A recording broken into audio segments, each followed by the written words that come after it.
Ontem, gente, o governo tomou uma invertida. O governo sugeria que venceria a votação da medida provisória alternativa do IOF e tomou um pau. Mas tomou um pau, acabou. Agora vai ter que voltar para a prancheta, fazer conta, pensar como é que vai fazer para cortar, onde é que vai cortar, onde é que não vai cortar, despesas.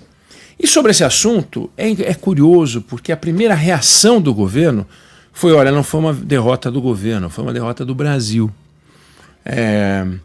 E aí é de se perguntar o seguinte, espera um pouquinho, o governo apresentou uma proposta de aumento de carga tributária e fez isso da pior maneira possível, que é sem negociar com o Congresso Nacional.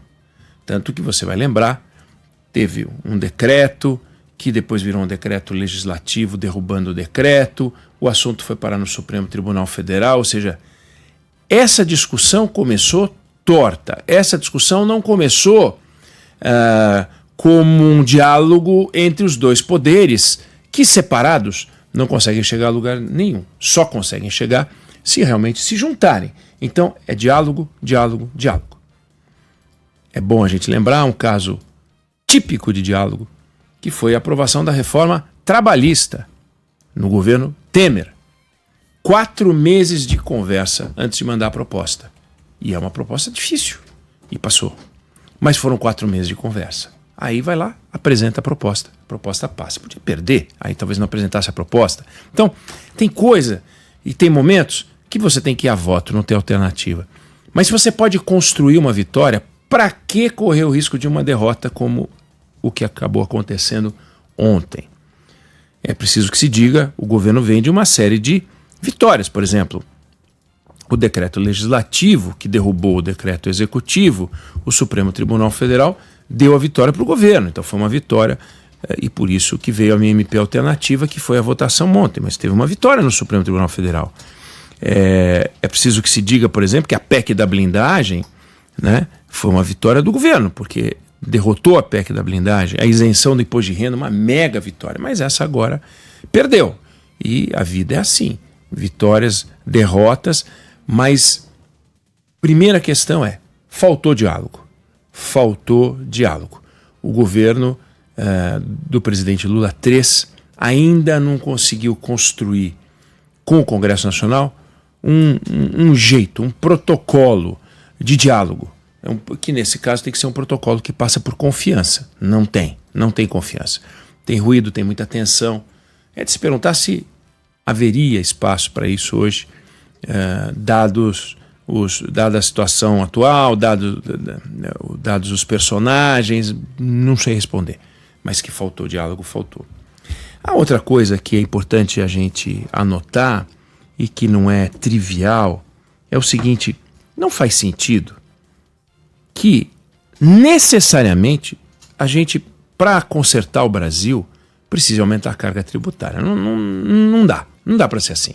Existem países que tocam a máquina pública com uma carga tributária menor do que a nossa. Nós estamos caminhando perigosamente para 35% do PIB de carga tributária. Os Estados Unidos têm 27%. O México tem metade da gente. Então, por que diabos a gente tem que aumentar a carga tributária?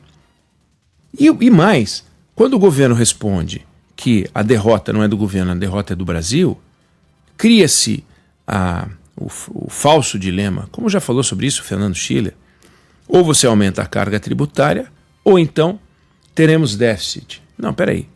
Ou a gente aumenta a carga tributária, ou a gente não aumenta a carga tributária. O ideal é a gente não aumentar a carga tributária, porque quando a gente aumenta a carga tributária, a gente reduz o dinheiro na mão das pessoas, a gente reduz a capacidade de poupança privada, a gente reduz a capacidade de investimento, a gente reduz o consumo, a gente alimenta despesas governamentais que sequer são avaliadas porque tem dinheiro e vai alimentando e torna o país menos competitivo. Ao tornar o país menos competitivo, isso prejudica as empresas que se tornam menos competitivas e quando elas se tornam menos competitivas, elas viram presas da concorrência internacional. É uma sequência muito ruim, muito negativa. E essa sequência muito ruim, muito negativa, não pode ser resumida a estamos consertando o país que foi destruído pela gestão Bolsonaro. O país não foi destruído na gestão Bolsonaro, né? Você pode dizer que o Bolsonaro desperdiçou a chance de desenhar um projeto de país. Isso é um fato. Desperdiçou a chance. Confiaram nele em 2018. Esperava-se um país diferente entregue para o sucessor em 2022 e ele não entregou um país diferente, transformado, moderno na educação, ou modernizado. Moderno também em 4 anos é demais. Modernizado. Não modernizou coisa nenhuma. O que ele fez de bom foi privatizar a Eletrobras. Ponto final. O que ele fez de bom foi ter na Fazenda o Paulo Guedes, que segurou a pandemia. Eu não sei como seria a pandemia na mão de um Guido Mantega, de um Nelson Barbosa, dos maluquetes da Dilma. Mas com o Paulo Guedes as coisas funcionaram. A sorte do Bolsonaro foi o Paulo Guedes. Porque tira o Paulo Guedes, tem a Tereza Cristina e tal, e vai acabando por aí. Porque na educação foi um fiasco. Na saúde foi um fiasco. Eu digo projeto, proposta, caminho, avanço, desenvolvimento, análise da máquina. Não fez um trabalho incrível na máquina. Deixou de contratar, deixou de fazer concurso, tudo bem, mingou. Mas não deu musculatura, não reviu, não fez a reforma administrativa, não fez coisa alguma. É lamentável. A reforma da Previdência que ele aprovou é a reforma da Previdência trabalhada pelo governo anterior, pelo governo Temer, que ele conseguiu aprovar, que o Congresso aprovou. Mas, então, não faz sentido aumentar a carga tributária.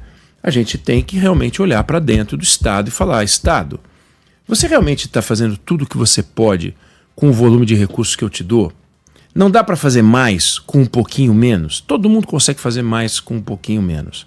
Será que o TST precisa mesmo de mais de 2 dúzias de carros Lexus, como o que o TST aprovou em agosto, R$360 mil cada carro, o mesmo tribunal que queria uma área VIP? Precisa de área VIP?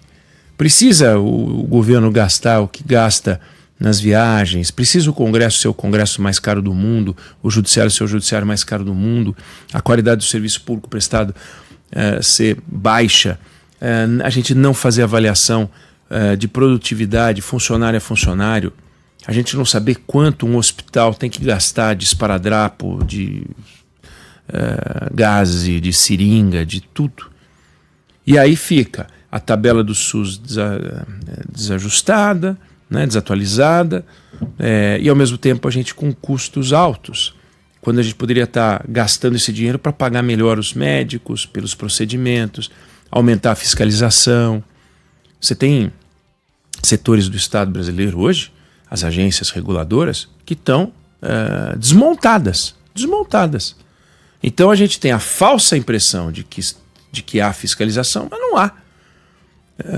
Você pega a fiscalização do meio ambiente, você pega a fiscalização da Agência Nacional da Água, da Anatel, da ANEEL, da ANAC, você vai ver e tá todo mundo faltando. Então tem que gastar mais? Não, tem que tirar de onde tem dinheiro. Não dá para ficar com essa história de que se aumentar a arrecadação tem que gastar mais com educação, se aumentar a arrecadação tem que gastar mais com saúde. Já dei esse exemplo aqui. O plano de saúde da Larissa não muda o custo de acordo com o salário dela, muda o custo de acordo com o custo. Se ela tiver a oportunidade de ganhar o dobro do que ela ganha, ela não vai ligar para o plano de saúde e falar, posso pagar o dobro? Não tem por que pagar o dobro. E também, se ela não tiver aumento de salário, o plano de saúde não vai cobrar metade, vai dobrar se precisar dobrar. As coisas não podem estar associadas, mas no orçamento geral da União, se você arrecadar mais, você tem que gastar mais com saúde. Se você arrecadar mais, você tem que gastar mais com educação. Por quê? Quer dizer, então, que se a gente não arrecadar mais, a educação vai ficar ruim? Não é isso. Tem que melhorar a qualidade dos professores, tem que treinar, tem que animar as aulas, tem que fazer tudo. E a gente não faz no Brasil. A gente não faz. A gente só quer mais dinheiro para tocar mais projeto. Para quê? Porque tem eleição. Tem eleição. Então, o governo fica olhando e fala, bom, como é que eu faço para ter uma marca? eu quero uma marca social forte, eu preciso de mais dinheiro. E aí tome o IOF, tome o que for, entendeu? Agora foi o IOF que ele perdeu e vai ter que cortar. Ah, mas eu vou cortar nas emendas. Corta onde quiser, corta nas emendas, 50 bi de emendas. É ridículo. Corta no dinheiro da eleição, 5 bi de eleição, é ridículo. Tá cheio de coisa ridícula, ridícula. E a gente deixa, né? E agora o Congresso chegou e falou, olha, eu acho que agora não, acho que aqui a gente passou um pouco dos limites, sabe? Não pode ser aumento de carga tributária para tudo. Ah, não, mas é um absurdo e tal. É absurdo, é que só ter esse discurso, ou aumenta a carga tributária, ou então a gente fica no buraco. Não, vai trabalhar, vai pegar a tesoura e vai cortar, corta a despesa. Tem que cortar a despesa do Estado. Tem que cortar a despesa do Estado, isso não tem cabimento. O Brasil não é o governo, não foi o Brasil que perdeu. Quem perdeu, espero que ninguém perca, quem perdeu foi o Tesouro, perdeu uma quantidade de dinheiro que ia entrar. O que não significa que os serviços não possam ser prestados com a mesma qualidade, é só aumentar a produtividade. Cadê a discussão sobre produtividade no Estado brasileiro? Não existe. Nós vamos deixar assim, do jeito que está? Então, a única solução é aumento da carga tributária? Vamos reduzir a capacidade de poupança do país, vamos reduzir a competitividade brasileira em nome do aumento da competitividade dos candidatos do governo? Não acho que parece uma troca muito justa, não. A gente tem que olhar para isso e ver. O Congresso mandou um recado, pode ser que semana que vem, na outra semana, o governo tenha uma próxima vitória, deve ter uma vitória no Senado com a história do imposto de renda, que foi massacrante na Câmara dos Deputados, foi uma super vitória. Mas aqui, onde só tinha carga tributária, sem um ganho real associado no imposto de renda, olha, a gente vai aumentar a carga aqui porque a gente vai melhorar a vida de quem ganha até 5 mil. Mas aqui não, aqui vamos aumentar o IOF, vamos, viva! Para quê? Para dar mais dinheiro para o governo. O governo que se vire, o governo que corte, o governo que melhore a qualidade do serviço prestado com base no aumento de produtividade. Eu não sei se você concorda ou discorda, mas essa é a opinião que eu tenho sobre o assunto.